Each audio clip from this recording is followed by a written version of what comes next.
Parkinson's law of work എന്നുള്ളത് നിങ്ങൾ കേട്ടിട്ടുണ്ടോ? ഇതാണ് ആ law. Work expands so as to fill the available time for its completion. എന്ന് വെച്ചാൽ നമ്മളിപ്പോൾ ഒരാൾക്ക് ഒരു ടാസ്ക് കൊടുത്തിട്ട് അത് എത്ര സമയം കൊണ്ട് കംപ്ലീറ്റ് ചെയ്യണം എന്നുള്ളത് കൂടി കൊടുത്തു കഴിഞ്ഞാൽ ഓട്ടോമാറ്റിക്കലി ആ കൊടുത്ത ടൈമിലായിരിക്കും ആൾ ആ ടാസ്ക് കംപ്ലീറ്റ് ചെയ്യുക. അത് നമ്മൾ ടൈം കൂടുതൽ കൊടുക്കുന്തോറും ആ ടാസ്ക് ഇങ്ങനെ എക്സ്പാൻഡ് ചെയ്ത് വന്നുകൊണ്ടിരിക്കും. ടൈം കുറച്ച് കൊടുത്താൽ ആ ടാസ്ക് ചെറുതായി വന്നു പെട്ടെന്ന് തന്നെ തീർന്നു കിട്ടും. അടുത്തിടെ ഒരു സ്റ്റഡി ഉണ്ടായി. ഒരു 3 സിമിലർ ഗ്രൂപ്പിനിടയിലാണ് ആ സ്റ്റഡി നടത്തിയത്.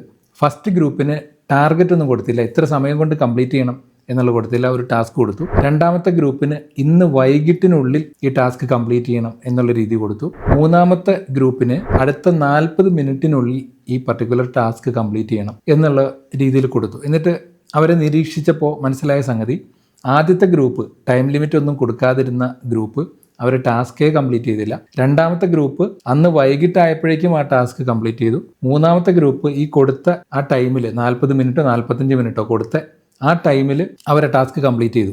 അപ്പോൾ ഇതിൽ നിന്ന് നമുക്ക് മനസ്സിലാവുന്നത് എന്താണെന്ന് വെച്ചാൽ, മനുഷ്യരുടെ ഒരു ജനറൽ ആയിട്ടുള്ള ഒരു ടെൻഡൻസിയാണ് അവർക്ക് എന്ത് ടാസ്ക് നമ്മൾ കൊടുത്താലും എന്ത് ജോലി നമ്മൾ കൊടുത്താലും അവർക്ക് അവൈലബിൾ ആയിട്ടുള്ള ടൈമിലേക്ക് അത് സ്പ്രെഡ് ചെയ്ത് കൊണ്ടുപോയിട്ട് തീർക്കുക എന്നുള്ളൊരു ടെൻഡൻസി. അപ്പോൾ അതിന് നമുക്ക് പോസിറ്റീവായിട്ട് എന്ത് ചെയ്യാന്ന് വെച്ചാൽ ഡെഡ് ലൈൻ കൊടുത്തുകൊണ്ട് നമുക്ക് അവരുടെ എഫിഷ്യൻസി കൂട്ടാൻ പറ്റും. ഇതൊരു HR മാനേജ്മെന്റിൽ ഒരു ഇമ്പോർട്ടൻറ്റ് പ്രിൻസിപ്പിളാണ്, നിങ്ങൾ മനസ്സിൽ വെക്കേണ്ടതാണ്. ഇതേ കാര്യം തന്നെ ആസ് ബിസിനസ് ഓണേഴ്സ് അല്ലെങ്കിൽ as employees or whatever നമ്മൾ ഏൺ ചെയ്യുന്ന ഇൻകത്തിനും ഇതേ സംഗതി ആപ്ലിക്കബിൾ ആണ്. Expense expands so as to spend your available income എന്ന് ഇതിനെ നമുക്ക് മാറ്റി വായിക്കാം. അതായത് നമ്മൾക്ക് കിട്ടുന്ന ഒരു ആവറേജ് വരുമാനക്കാരനാണ് നമ്മളെങ്കിൽ, ആ കിട്ടുന്നപ്പോൾ ഉദാഹരണത്തിന് മാസം 10,000 നമ്മുടെ ശമ്പളമെങ്കിൽ ഓട്ടോമാറ്റിക്കലി നമ്മുടെ എക്സ്പെൻസും ഏറെക്കുറെ 10,000 ആയിരിക്കും. ഫൈനാൻഷ്യൽ ഡിസിപ്ലിൻ ഇല്ലാത്ത ആളുകളാണെങ്കിൽ ഈവൻ അതിൽ കൂടുതലാവും.